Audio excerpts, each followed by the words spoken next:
let's do a couple more examples of calculating means and medians.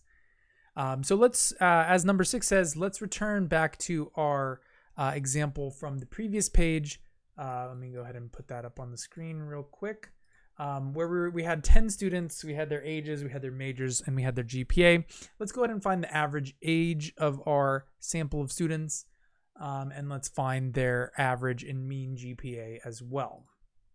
Let's go back to here. And actually, since we already had stem plots made, in the last video for the median, I recommended that you write them all out in order, but the stem plot kind of was the same way of doing that. We can actually use the stem plots to find the mean. We did that on the previous page. So what I'm going to go ahead and do is I'll just copy and paste these over to our page 2, which is over here. So bear with me for just a second. And we will go ahead and use these to help us find our means and medians. But of course, you could just rewrite out a list of all of those 10 GPAs and all of those 10 ages, and that would be fine as well. Okay, so let's start with the mean age. So with the mean age, we need to add up all of the data points and divide by how many. So there were 10 students, so we want to divide by 10. And we had, I'll go ahead and start with, well, we had an 18-year-old, then we had 4 19-year-olds. And then we had a 20-year-old, 21, 23, 25, and 37. So 10 students, add those all up, 220 divided by 10. Well, of course, that is 22. That would give us our mean age of 22. So students had a mean of 22. So I'll go ahead and just take note of that here. Age, there had a mean age 22. And then let's check the median as well. And since the stem plot is in order, we could just count up number of objects until we get to the middle. But here, and actually I was beginning to talk about what happens if you have an even number of data points, because we have 1, 2, 3, 4, 5, 6, 7, 8, 9, 10. So the question is, which one is in the middle? Is it the 5th data point or is it the 6th data point? And the short answer is, well, there is no exact middle because it's an even number. Nothing falls exactly in the middle. So the short answer, or the longer answer, is that we actually have to take an average of those two values. Or if we actually do relist it now in order from smallest to largest, I think this will be actually helpful here. Maybe I should have just started by doing this. But you know this saying, hindsight is 20/20, which my eyes are definitely not 20/20.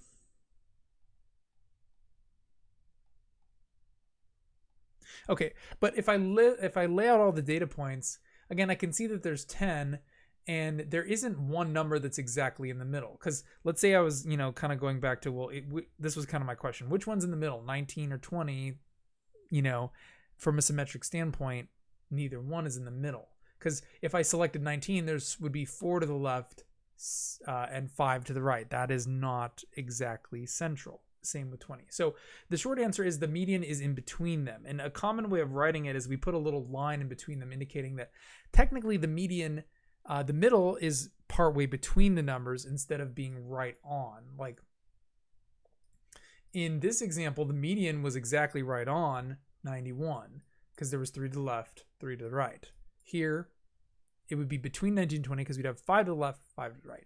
And so to actually calculate the median, though, you would take the arithmetic average or the mean of the two numbers on the side. So basically the average of 19 and 20 would be 19 and a half. That would be our median age here.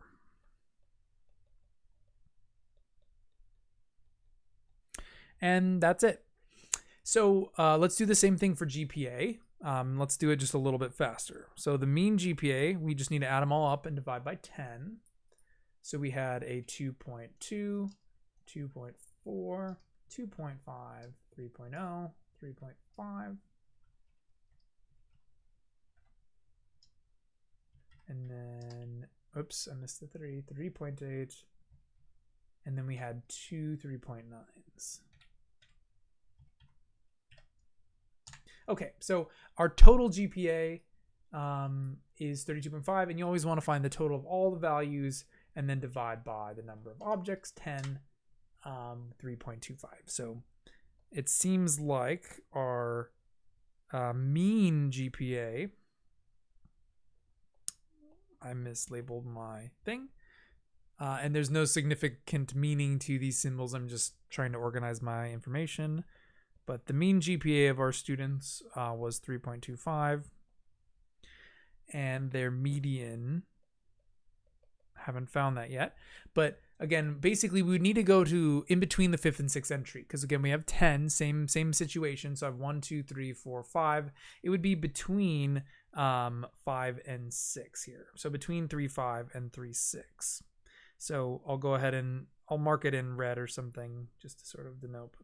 Usually you don't do it on a stem and leaf plot. You would usually relist them all. But if you see what I mean here, it's going to, I have 5 to the left, 5 to the right. And if I average 3, 5, and 3, 6, that would be 3.55. Or if you're not exactly sure how I'm doing that, basically you would just add the two of them up and divide by 2. Whoops, I did that wrong. I want to make sure to add them up completely and then divide by 2, which would give me 3.55.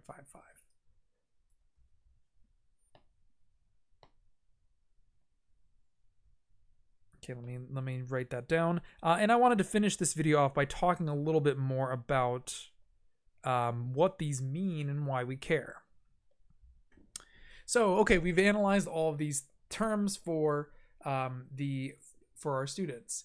And as I said at the beginning of the last video, the point of the mean and median is to try to identify what's the middle, what's the average, like what's the most common sort of answer, what's the central tendency of the data.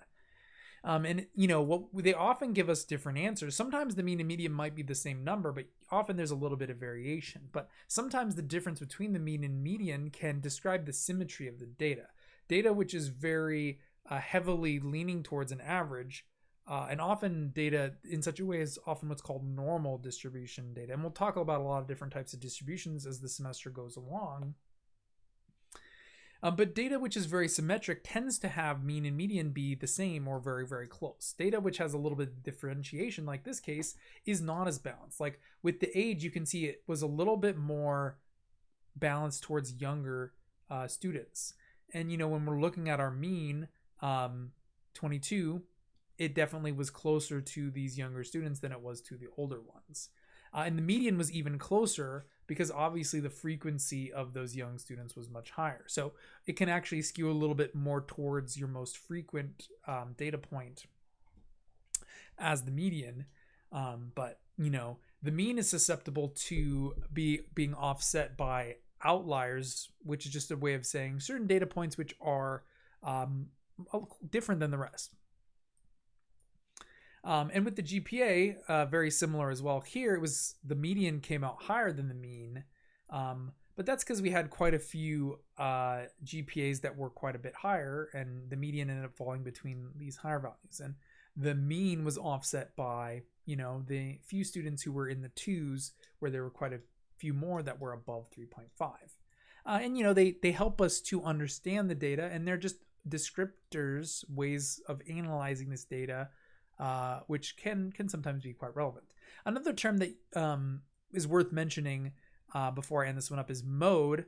Our book actually does not cover mode in this chapter, but the mode of the data, just might as well get into it while we're on the subject, because often you might say mean, median, mode are kind of like things that always go hand in hand in this sort of discussion. But the mode is always just the most frequent data. In terms of how many times it occurred. It has nothing to do with central tendency. It has to do, well, I guess it sort of does, but it's like what happened the most. What data point was the most common if there was one? Like for the age bracket, we had 4 students that were 19. That was the most common. There was no other duplication of the ages. So that would always be the mode. I'll go ahead and just note that here. Mode of age was 19. And just kind of another measure of what's the most common, what's the most average, in just another sense of the word. When it comes to GPA, the mode would actually be 3.9 because the GPA of all the students was very different, except for there were 2 that had 3.9. And, you know, again, sometimes all these descriptive values or descriptive statistics could be similar. Sometimes they would all be very different. It just depends on the data set.